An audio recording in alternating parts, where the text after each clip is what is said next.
Green tea with doctor Vatsyayan के इस 13वें episode में आप सबका स्वागत है।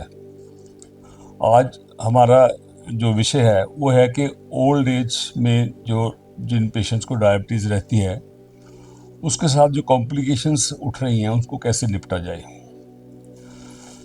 ज्यों ज्यों हमारे देश में या सारी दुनिया में लाइफ एक्सपेक्टेंसी बढ़ रही है, उसी तरीके से जो वृद्धावस्था की जो पॉपुलेशन है उसका प्रोपोर्शन भी बहुत मात्रा में बढ़ रहा है।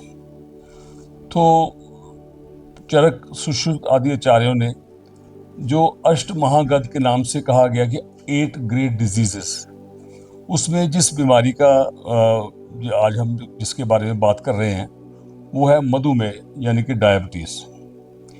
तो डायबिटीज़ एक ऐसा रोग है जो ओल्ड एज में जो हमारी जो पॉपुलेशन है उसमें 20% के करीब इसकी प्रेवलेंस पाई जाती है।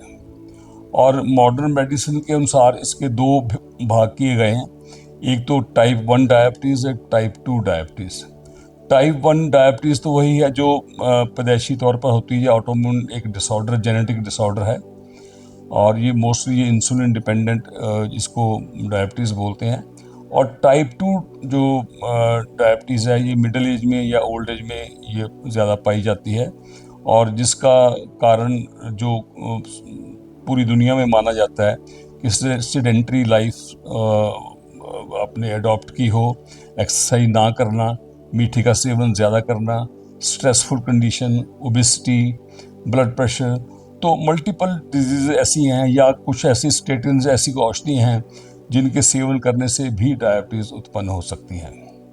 तो जो वृद्धावस्था के जो पेशेंट हैं, यूजली ऐसा देखा जाता है कि डायबिटीज़ एक बार होने के बाद 5-10 साल किसी को ख़ास तौर पर कुछ कहती नहीं है, लेकिन उसके बाद इसकी कॉम्प्लिकेशंस अराइज होनी शुरू हो जाती हैं। जैसे सबसे कॉमन, बॉडी का कोई भी ऐसा ऑर्गन नहीं है जहां डायबिटीज़ अपना बुरा प्रभाव ना डाले। इसमें आंखों में रेटिनोपैथी होती है, और जो हमारे हार्ट है उसमें कार्डियोपैथी, और इसकी एंटेरोपैथी, पेट की जो बीमारियां, जो पेट एब्डोमेन हमारा स्लो हो जाता है, कॉन्स्टिपेशन और गैस ऐसी चीज़ें रहने लग जाती हैं। और किडनी डिजीज़ में इसकी जो नेफ्रोपैथी है, और स्किन डिजीज़ साथ इसमें डर्मोपैथी इसको बोलते हैं।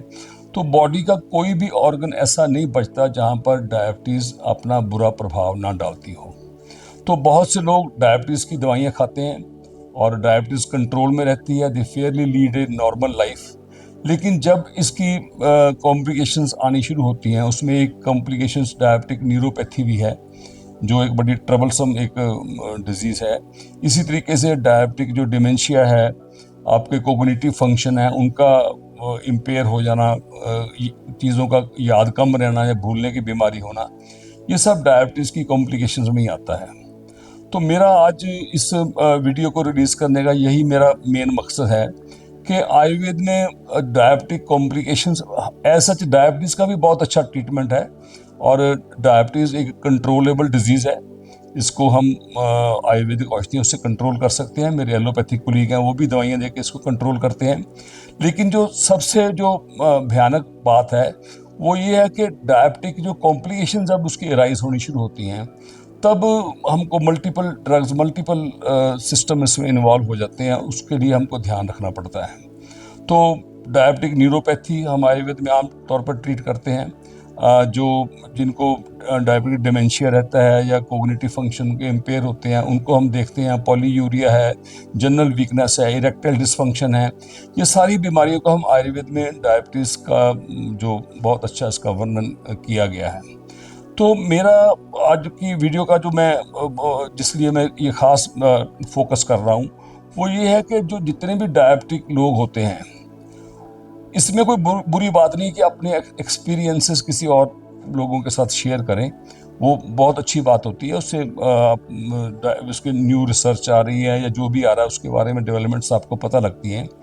लेकिन जहाँ तक औषधियों का सवाल है, और ख़ास तौर पे आयुर्वेदिक औषधियों का, उसमें जितने भी डायबिटिक लोग हैं वो अपने नुस्खे बाकी लोगों को बताते रहते हैं, और बिना इस चीज़ के ध्यान किए कि किसी को क्या चीज़ सूट करती है क्या नहीं सूट करती। क्योंकि आयुर्वेद का तो मेन मकसद ही ये है कि अप्रोच ही ये है कि हम हर पेशेंट को इंडिविजुअलाइज करके उसकी हम दवाई लिखें। उसको जो बीमारी चाहे सेम हो, जो दवाई हमने एक किसी को दी है वो हो सकता है वो दूसरे उसी बीमारी से दूसरे आदमी को वो सूट ना करे।